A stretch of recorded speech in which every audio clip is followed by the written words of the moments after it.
Come on, girls.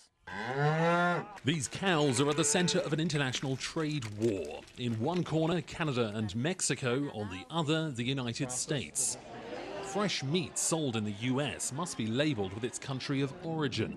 Packaging must show where the animal was born, raised and slaughtered.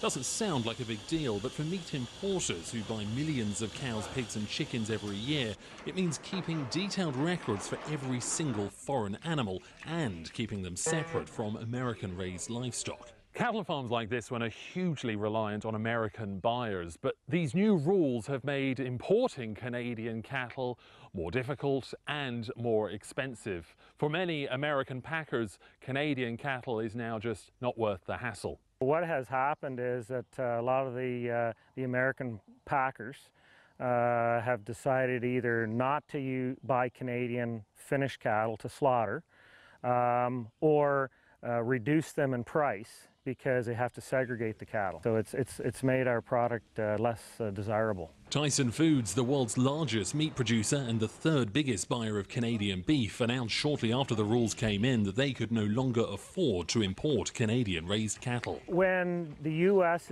who is our #1 trading partner, is taken out or drastically reduced on what they will buy, it certainly makes a difference on the bottom line for all of us. Canada and Mexico were quick to lodge a complaint with the World Trade Organization, and 4 times the WTO has ruled against the United States. It's called a technical barrier to trade, and the WTO found that it was discriminatory and they ruled that it was illegal. But that pressure hasn't made a difference, so Canada and Mexico say they'll impose more than $3 billion worth of tariffs on American-made products, from food and alcohol to furniture. Could this be what finally twists the arms of American lawmakers? Last week, Congress voted to repeal the law. All that's left now is a vote by the US Senate. I think the Americans will repeal the legislation. The game is up. Here in Canada, Dan is watching events closely. For him and farmers like him, there's a lot at stake. Kristiaan, CCTV, Castleton, Ontario.